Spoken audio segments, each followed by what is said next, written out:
आदाब podcast with तहज़ीब में आप सबका इस्तकबाल है। मैं हूं रिजवान ख़ान और आज हमारे इस पॉडकास्ट के जो ख़ास मेहमान हैं वो बहुत ही ख़ास शख्स भी हैं। आजकल क्या ज़माने से बहुत सारे नौजवान उनको अपना आइडियल मानते हैं, क्योंकि हज़ारों नौजवानों को उन्होंने कहीं ना कहीं प्लेस किया है, यानी नौकरी पर लगाया है, क्योंकि वो जामिया मिल्लिया इस्लामिया में प्लेसमेंट ऑफिसर भी रह चुके हैं, प्लेसमेंट सेल के। कुछ वक्त पहले उन्होंने Delhi skill and entrepreneurship university join की थी as a pro vice chancellor. वहाँ पर उन्होंने बहुत काम किया, फिर से जामिया लौटे, जामिया मिल्लिया इस्लामिया में अब फ़िलहाल centre for innovation and entrepreneurship के डायरेक्टर हैं, और वो हैं बहुत ही मशहूर शख्सियत हिंदुस्तान की, डॉक्टर रेहान ख़ान सूरी साहब।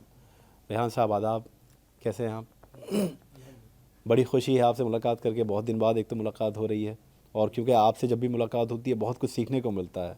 वाकई हम लोग ख़ासतौर पर नौजवान जो हैं वो आपको आइडल की तरह देखते हैं, क्योंकि इतना इंस्पायर करते हैं आप अपनी बातों से, अपने काम से आपने इतना इंस्पायर किया, लोगों को मोटिवेट किया है। अभी जैसा मैंने बताया कि हाल फिलहाल में आपने जामिया मिल्लिया इस्लामिया ज्वाइन किया और centre for innovation and entrepreneurship पे आप काम कर रहे हैं।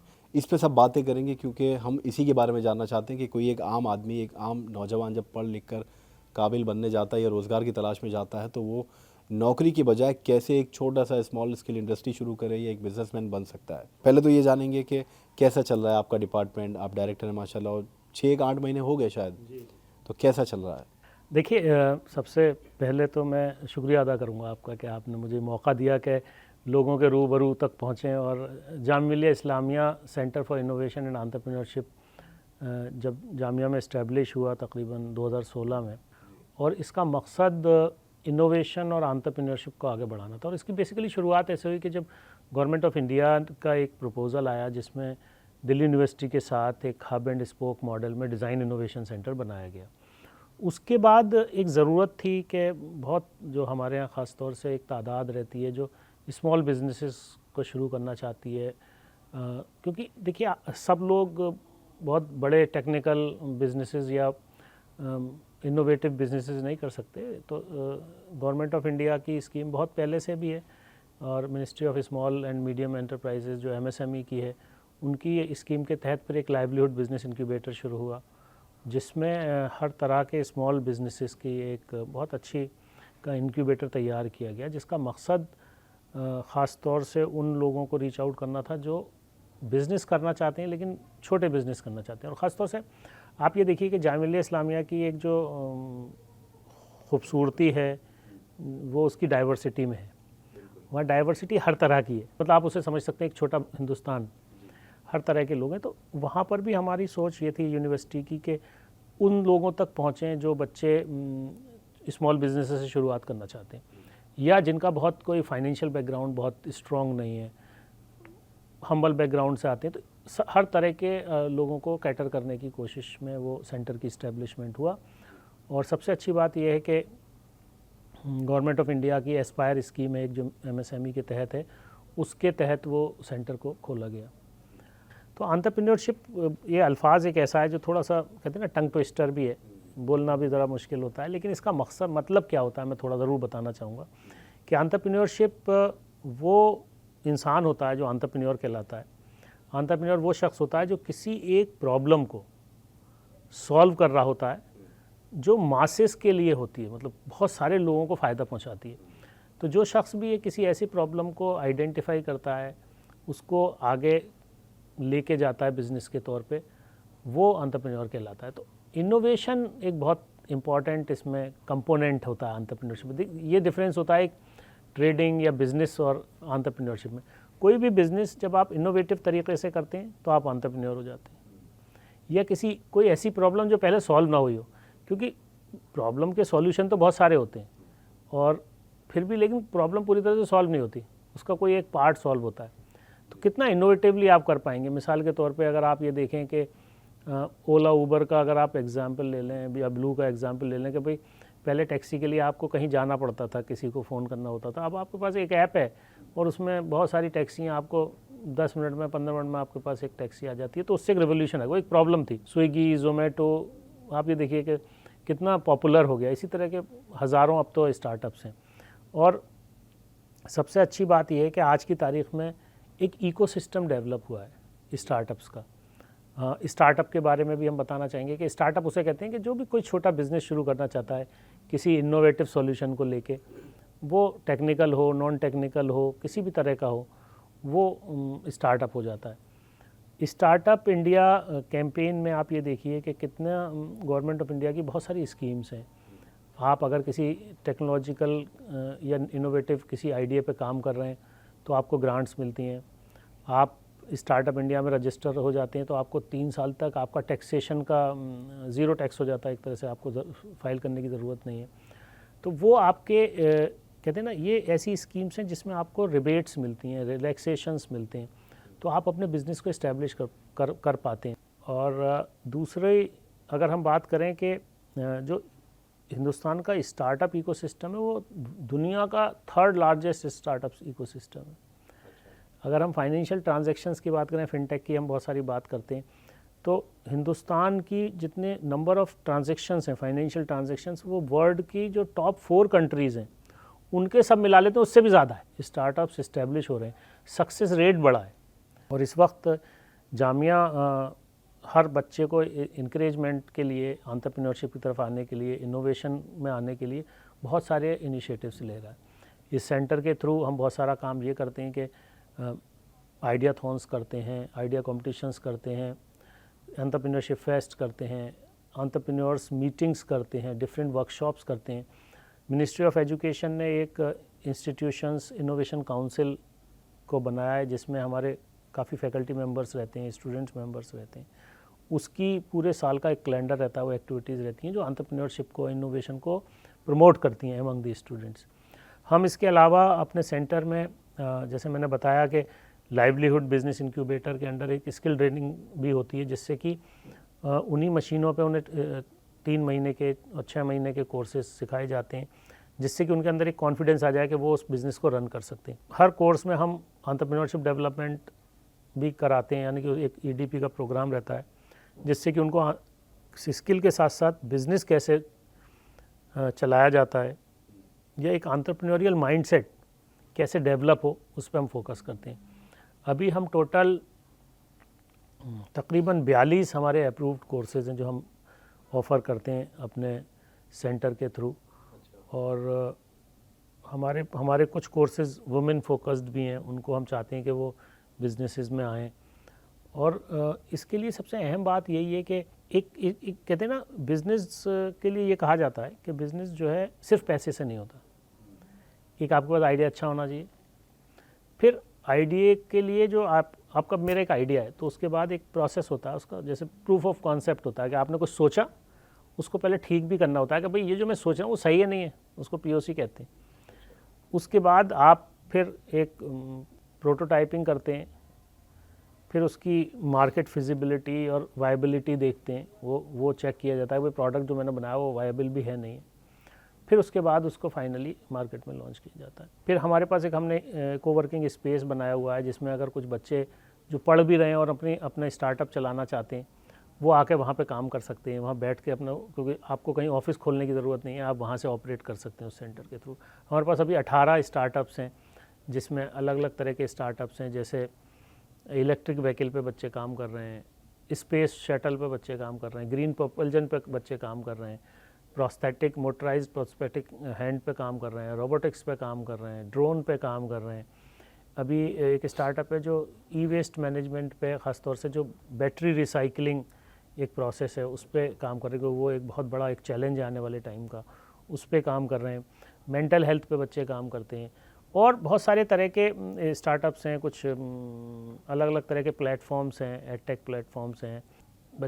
बहुत सारे बच्चे LMS वगैरह पे काम कर रहे हैं, स्कूल मैनेजमेंट सॉफ्टवेयर्स पे काम कर रहे हैं जो AI बेस्ड हैं आजकल बहुत सारे, वो बड़ा इस काम हो रहा है। कुछ आर्टिस्टिक या एक हमारे स्टूडेंट है, उसने एक नया कॉन्सेप्ट, एक स्टूडियो कॉन्सेप्ट लाएँ जिसमें you can hire A studio for an hour, और उसमें प्रोडक्ट शूट भी आप कर सकते हैं, पॉडकास्ट भी कर सकते हैं, आप कॉन्फ्रेंस भी छोटी सी कर सकते हैं। अच्छा, दैट्स ए ब्यूटीफुल प्लेस, आप कोई ऐड शूट कर सकते हैं। तो वो आर्ली बेसिस पर रेंट आउट करने का एक, that's a very good unique concept. तो इस तरह के जो कॉन्सेप्ट्स हैं वो आते हैं। लेकिन जो सबसे अहम बात है वो ये है रिजवान साहब कि अगर मेरे पास ये कॉन्फिडेंस आ जाता है कि मैं कुछ कर सकता हूँ बिज़नेस में, तो वो कॉन्फिडेंस मेरे लिए बहुत इंपॉर्टेंट होता है। उसके बाद फिर हैंड होल्डिंग और उसको सपोर्ट सिस्टम जब मिलता है, तो हमारा जो सेंटर है वो इस तरह से काम करता है कि अगर कोई भी इंसान, कोई भी बच्चा ये सोचता है कि मुझे बिज़नेस करना है, तो उसको लगता है कि हाँ, मैं ये सेंटर में जाके अगर अपना बिज़नेस शुरू करूँगा तो मेरा कोई रिस्क नहीं है। और एक उसको वहाँ एनवायरनमेंट मिलता है और स्टार्टअप्स काम कर रहे होते हैं, उनसे हिम्मत मिलती है। और फिर उसके बाद हम उनकी हैंड होल्डिंग करते हैं, मेंटरिंग करते हैं। हर हफ्ते एक किसी न किसी सक्सेसफुल एंटरप्रेन्योर से उसकी मीट कराते हैं, उनके साथ इंटरेक्शन होता है। फिर स्किल ट्रेनिंग काफ़ी एक्टिवली करते हैं और वो स्मॉल बिजनेसेस के लिए ज़्यादा होती है। उसमें जैसे हमारी शुरुआत कटिंग टेलरिंग से होती है। अच्छा। लेकिन उसमें हम basic cutting tailoring, advance cutting tailoring और फैशन डिज़ाइनिंग, तो मतलब हम शुरुआत बेसिक से करके और एडवांस तक ले जाते हैं और फिर उनको सपोर्ट करते हैं कि भाई आपको बुटीक शुरू करना है, आपको कोई अपना ब्रांड शुरू करना है, कैसे कर सकते हैं। जो अभी हमने रिसेंटली जैसे बॉलीवुड डिज़ाइनर को बुलाया, बच्चों के साथ इंटरेक्शन कराया, तो उससे उनकी हिम्मत बढ़ती है और उन्होंने अपने अपने डिज़ाइन उनको प्रेजेंट किए, दिखाए, तो उन्होंने बताया कि हाँ ये तो बहुत अच्छा है, इसमें ये चीज़ हो सकती है। तो ये जो एक कनेक्ट होता है ना, इससे आपके अंदर कॉन्फिडेंस आता है और फिर उनको लगता है कि यहाँ पे एक इकोसिस्टम है। वो इकोसिस्टम उनको स्टार्टअप इंडिया से कनेक्ट कर सकता है, इन्वेस्ट इंडिया से कनेक्ट कर सकता है। वो पिच करते हैं इन्वेस्टर्स के सामने, अपने आइडिया को प्रेजेंट करते हैं, कंपनी के बारे में बताते हैं, तो उनको ये लगता है कि हाँ ये एक ऐसा जगह है जहाँ अगर हम जाते हैं तो हमारा बिज़नेस कामयाब हो सकता है। तो इस तरह से बहुत सारे बच्चे डिजिटल बिजनेसेस में हैं, वर्चुअल स्टोर्स बना रहे हैं। तो मेरा ये कहना है कि हमारे हिंदुस्तान में अगर हम सब नौकरी के लिए घूमते रहेंगे तो नौकरी देने वाला कौन होगा। तो अगर बच्चे नौकरी देने वाले बन जाएं, तो कोई एक बच्चा अगर 10 लोगों को भी नौकरी देता है, तो आप ये सोचिए कि अगर जो नौकरी ढूंढ रहा था वो नौकरी देने वाला बन गया, तो 10 का मल्टीप्लायर हो गया। अगर 100 लोग भी एक सिस्टम में नौकरी देने वाले बनते हैं तो वो 1000 लोगों को नौकरी दे देंगे। हम काफ़ी इन्वेस्टर्स को लेकर आते हैं जो जहाँ पर बच्चे अपने आइडियाज़ प्रेजेंट करते हैं और उनकी जो भी इन्वेस्टमेंट रिक्वायरमेंट होती हैं वो रखते हैं। और बहुत सारे जो इन्वेस्टर्स हैं वो अपना, अगर उनको आइडिया ठीक लगता है तो उसका इक्विटी बेस्ड उस पर इन्वेस्टमेंट भी करते हैं। तो इसके अलावा जो एक सबसे अहम चीज़ है वो ये है कि एक नेटवर्क, जितने भी और इंक्यूबेशन सेंटर्स हैं, एंटरप्रेन्योरशिप सेंटर्स हैं, गवर्नमेंट के, नॉन गवर्नमेंट के, यूनिवर्सिटी में, और जो यूनिवर्सिटी उनके साथ भी हम लोग एक नेटवर्किंग करते हैं। तो हमारे बच्चे और या उनके बच्चे हमारे यहाँ आते हैं, हमारे बच्चे उसमें जाते हैं। कम्युनिटी आउटरीच करते हैं, बहुत सारे कम्युनिटी के बच्चों को बुला के विज़िट भी कराते हैं, उनको बताते हैं कि आप 12वीं के बाद भी ये बिज़नेस शुरू कर सकते हैं। एक हमारा जो फ्लैगशिप प्रोग्राम है, जो रेगुलर प्रोग्राम है centre for innovation and entrepreneurship में, वो है PG diploma in entrepreneurship, innovation and design thinking. ये 1 साल का रेगुलर प्रोग्राम है। ये बहुत अच्छा प्रोग्राम है। जैसे किसी ने ग्रेजुएशन किया, बीए किए हुए हैं आप, या बीएससी किए हुए हैं, या बीटेक किए हुए हैं, आप कोई भी ग्रेजुएशन अगर आपने किया हुआ है तो आप अप्लाई कर सकते हैं उस कोर्स के लिए। और आपके दिमाग में एक बिज़नेस आइडिया है, तो आप क्या कर सकते हैं, कोर्स में आपको ये बताया जाता है कैसे बिज़नेस इस्टेब्लिश करते हैं, कैसे स्टार्टअप बनाते हैं, कैसे स्टार्टअप फॉर्मेशन होती है, कैसे स्केलेबिलिटी होती है, डिज़ाइन थिंकिंग क्या होती है, एंटरप्रेन्योरशिप क्या होती है, कैसे आप आइडिएशन कैसे करते हैं। तो इसको हम पूरा पढ़ाते हैं और उनको फ्रीडम देते हैं, जो बच्चे उस कोर्स में आते हैं, कि आप अपना स्टार्टअप शुरू करो। तो आपके पास एक पूरा साल होता है जिसमें आप अपना कोई भी आइडिया स्टार्टअप में बदल सकते हैं और आपको एक डिग्री भी मिल जाएगी उसमें, जामिया मिल्लिया की। 1 साल का पूरा आप रेगुलर स्टूडेंट रहते हैं, आपको सारे बेनिफिट्स मिलते हैं स्टूडेंट के, सारी सपोर्ट मिलती है। और ऐसे हमारे बहुत बच्चे हैं जो उसके बाद पूरा कामयाब बिजनेस चला रहे हैं।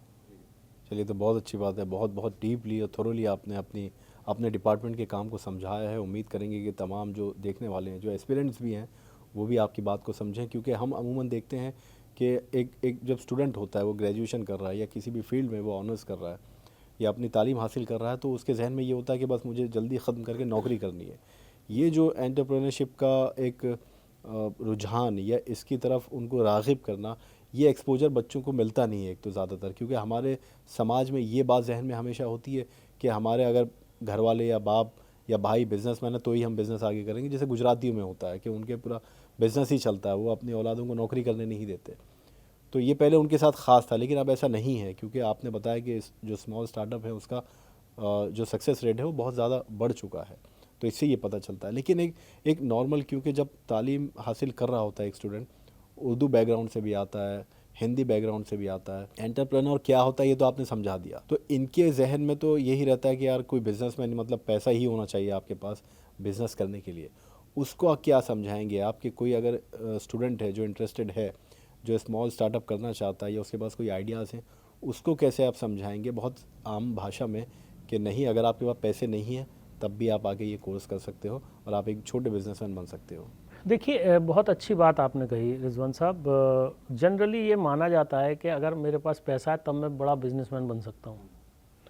लेकिन हम जितने भी अभी तक हमने एंटरप्रेन्योर्स के साथ हम जब इंटरेक्शन करते हैं तो मैं भी रहता हूँ उसमें, तो जनरली जो बात निकल के आती है वो ये आती है, वो हमेशा ये कहते हैं कि सिर्फ पैसे से बिजनेस नहीं होता। आपका पैशन, आपका कमिटमेंट और how innovatively you are thinking. देखिए, हार्ड वर्क का तो कोई शॉर्टकट है नहीं, मेहनत तो आपको बहुत करनी है। और अगर आप एंटरप्रेन्योर बनते हैं, स्टार्टअप शुरू करते हैं, तब तो आपको डबल मेहनत करनी होती है। नौकरी में तो आपको 8 घंटे मेहनत करनी है, उसमें 16 घंटे आपको मेहनत करनी है, एक तो बात ही है। लेकिन उसके रिटर्न्स भी उतने ही होते हैं। और दूसरी बात जो सबसे अहम है कि जो आपने कहा पैसा, आज की तारीख में सबसे अच्छी बात यह है कि कोई भी शख्स, आपके पास अगर बिल्कुल ज़ीरो मनी भी है ना, तब भी आप एक बड़ा स्टार्टअप शुरू कर सकते हैं। वो इकोसिस्टम मौजूद है, आपको सिर्फ ये पता करना है मुझे कहाँ से मदद मिलेगी। जैसे अगर आप मिसाल के तौर पे जामिया के सेंटर फॉर इनोवेशन में आ जाते हैं और आपके पास 1 भी रुपया नहीं है, तो आप कोर्स में एडमिशन ले लीजिए। ठीक है, कोर्स में आपने एडमिशन ले तो आप स्टूडेंट हो गए। अब आप स्टूडेंट हो गए तो आप अपने आइडिया को वहाँ करते रहिए। अब आपके पास बैठने की जगह फ्री।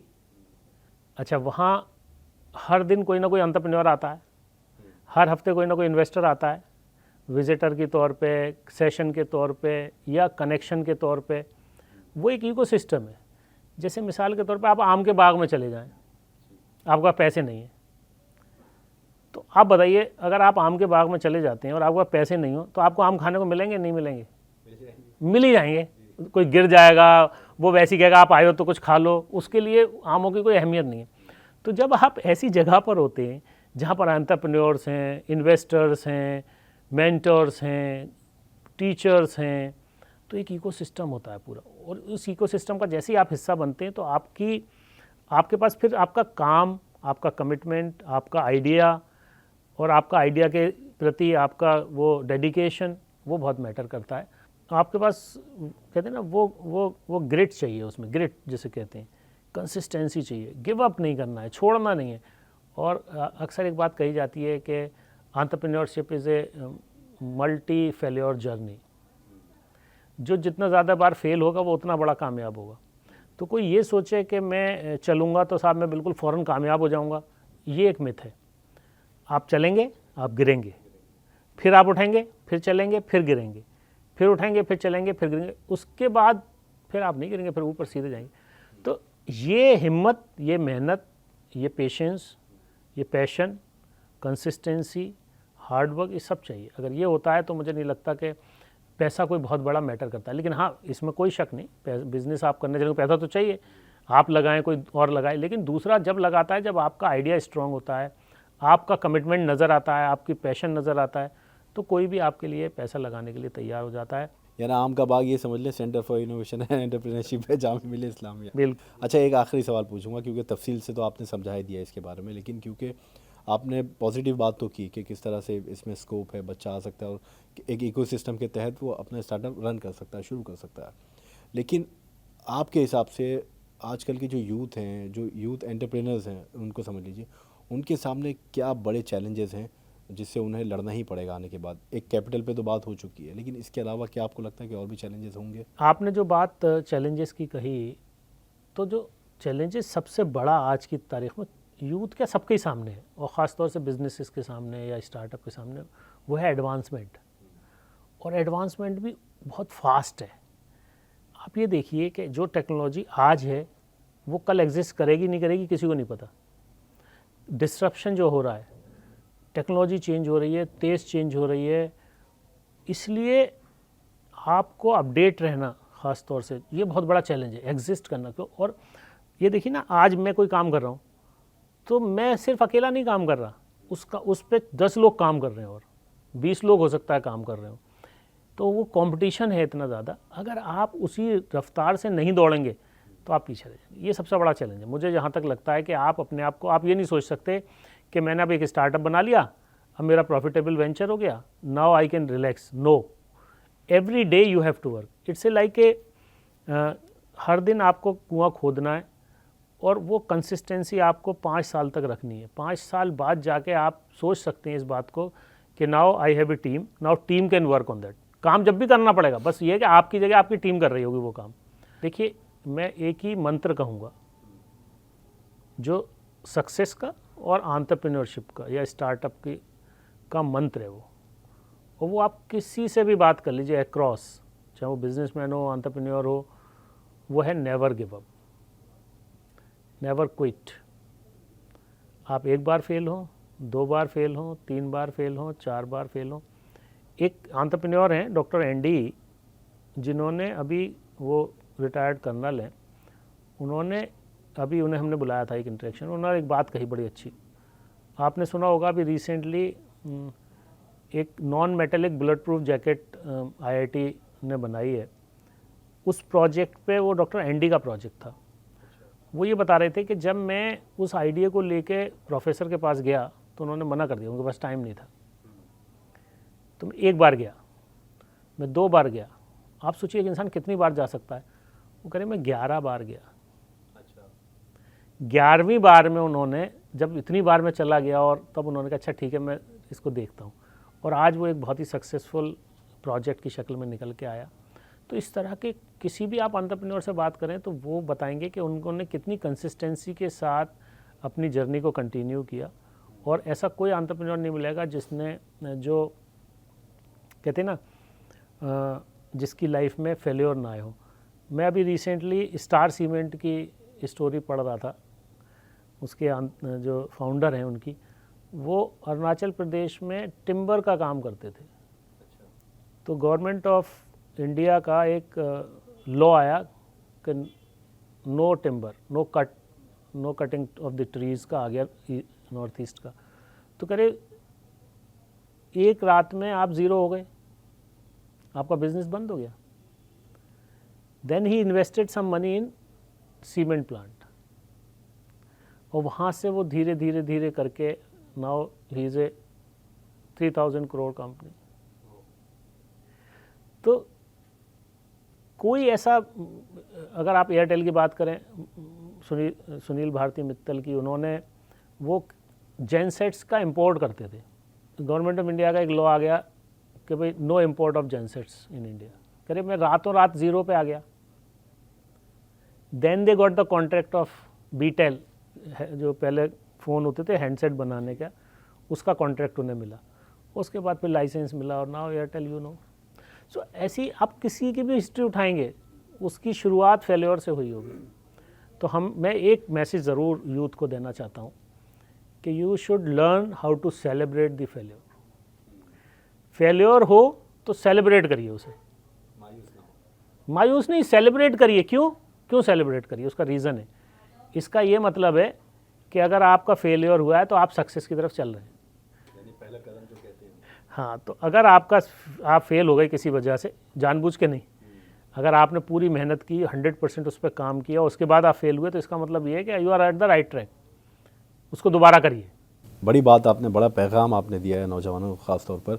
बस जाने से पहले एक आखिरी सवाल, छोटा सा उसका जवाब, क्योंकि ये बहुत ज़रूरी है जानना, क्योंकि एक विज़न होता है। हम 10, 15, 50 साल आगे के विज़न पर हमेशा काम करते हैं, लॉन्ग टर्म विज़न होता है। क्योंकि आप डायरेक्टर हैं, इस डिपार्टमेंट को बखूबी चला रहे हैं, आपका क्या विज़न, आपको क्या लगता है आने वाले वक्त में कितना और वक्त लगेगा इंडिया में ख़ास तौर पर नौजवानों को एंटरप्रेन्योरशिप में आने के लिए, कि हर बच्चा ये सोचेगा नहीं मुझे ये फला कोर्स नहीं करना, मैं स्टार्टअप के लिए जाऊँगा? देखिए, ये एक ना बैलेंस इकोसिस्टम होता है हमेशा। सब लोग एंटरप्रेन्योर भी नहीं बन सकते, सब लोग को नौकरी भी नहीं करनी चाहिए। तो 100% तो ज़ाहिर है नहीं होना चाहिए, लेकिन ज़ाहिर है एक बड़ी तादाद अगर एंटरप्रेन्योरशिप में आने लगेगी तो हमारे यहाँ प्रोडक्टाइजेशन हो जाएगा। अगर अभी आप देखिए तो हम बहुत सारे प्रोडक्ट इंडिया से बाहर के यूज़ करते हैं। तो अभी हमारी गवर्नमेंट ऑफ इंडिया की made in India, make in India जो स्कीम है, वो भी इसी के तहत है। इसीलिए इनोवेशन की स्कीम्स हैं, रिसर्च एंड डेवलपमेंट की स्कीम्स हैं, वो इसीलिए हैं कि हम अपने इंडिजिनस प्रोडक्ट को इस्तेमाल करें तो हमारी इकोनॉमी बढ़ेगी। तो अगर हमारे देश के जो युवा हैं वो अपने काम को करने लगेंगे, अपने प्रोडक्ट बनाने लगेंगे, अपनी मैन्युफैक्चरिंग करने लगेंगे, अपनी सर्विसेज क्रिएट करने लगेंगे, तो हमारी इकोनॉमी ग्रो करेगी। तो ये एक अच्छी तादाद को करना चाहिए। जो आप सवाल पूछ रहे हैं उसका एग्जैक्ट जवाब देना तो बहुत मुश्किल है कितने साल में होगा, लेकिन मुझे ये लगता है कि अगले 20 साल जो हैं वो हिंदुस्तान के लिए बहुत पॉजिटिव हैं, ख़ास तौर से यूथ के लिए, क्योंकि जिस तरह से हिंदुस्तान में या हिंदुस्तान को ग्लोब देख रहा है internationally, market as a market, क्योंकि हम 140 करोड़ की पॉपुलेशन है और चाइना थोड़ा सा अभी लेफ़्ट आउट हुआ है वर्ल्ड से, तो काफ़ी इंडिया का एक इसलिए इम्पोर्टेंस हो गया एज ए मार्केट, और इंडिया में काफ़ी कंपनीज़ काम कर रही हैं। तो आपके पास एक अपॉर्चुनिटी है कि आप उनके साथ काम कर सकते हैं, क्योंकि जब हेल्दी कंपटीशन होता है तो आपकी मार्केट ग्रो करती है। तो अगर ओवरऑल हम देखें तो आने वाले जो भी 20 साल है, मुझे लगता है हमारा जो भी यूथ है अभी आज का 18 साल का, 20 साल का, उनको या 25 साल का, उनको इस वक्त बिज़नेस को ट्राई करना चाहिए, स्टार्टअप्स में आना चाहिए, कोशिश करनी चाहिए। और देखिए, एक बात मैं सिर्फ और कहूँगा आखिर में और अपनी बात ख़त्म करूँगा कि आज अगर आप कोई शुरुआत करते हैं तो हो सकता है कि आप उस लेवल पे ना पहुँच पाएँ जिस लेवल पे आप सोचते हैं मुझे पहुँचना चाहिए। 1000 करोड़ या 100 करोड़ रुपए की जो बात बिज़नेस की सोचते हैं, कोई बात नहीं, लेकिन आप जब छोड़ेंगे अपने बिज़नेस को, यानी कि आप इस दुनिया से जाएंगे या आप इस लायक नहीं रहे, तो आपकी जो नेक्स्ट जनरेशन है वो वहाँ से शुरू करेगी जहाँ तक आप ले गए होंगे। अगर आज आपने कुछ शुरू नहीं किया तो आपकी आने वाली पीढ़ी भी फिर वहीं से शुरू करेगी, ज़ीरो से। चलिए, बहुत बहुत शुक्रिया इतना वक्त आपने दिया रेहान साहब, क्योंकि आप बहुत मसरूफ़ रहते हैं और हम दुआ करते हैं कि जो भी काम आप कर रहे हैं ख़ासतौर पे नौजवानों के लिए वो कामयाब हो, आप भी कामयाब हो, डिपार्टमेंट भी, और जो आपके साथ जुड़ रहे हैं वो बच्चे भी कामयाब हो। बहुत बहुत शुक्रिया। तो पॉडकास्ट विद तहज़ीब में आज के हमारे ख़ास मेहमान थे डॉक्टर रेहान खान सूरी साहब, जो जामिया मिलिया इस्लामिया में centre for innovation and entrepreneurship के डायरेक्टर हैं। बहुत काम कर रहे हैं और जो बातें इन्होंने कही हैं उम्मीद है कि आपको बहुत गहराई तक समझाया है, तफसील से आपको समझ भी आई होगी। तो अगर आप भी चाहते हैं, जो देख रहे हैं, ख़ुद जुड़ना इनके डिपार्टमेंट के साथ, तो आप रब्ता कर सकते हैं। नहीं तो आप अपने बच्चों को जोड़ना चाहते हैं तो आप ज़रूर एक बार कोशिश कीजिए। फ़िलहाल अगले पॉडकास्ट में किसी और शख्सियत से आपको रूबरू कराएंगे। हमें दीजिए इजाज़त, आप रखें अपना ख्याल। आदाब।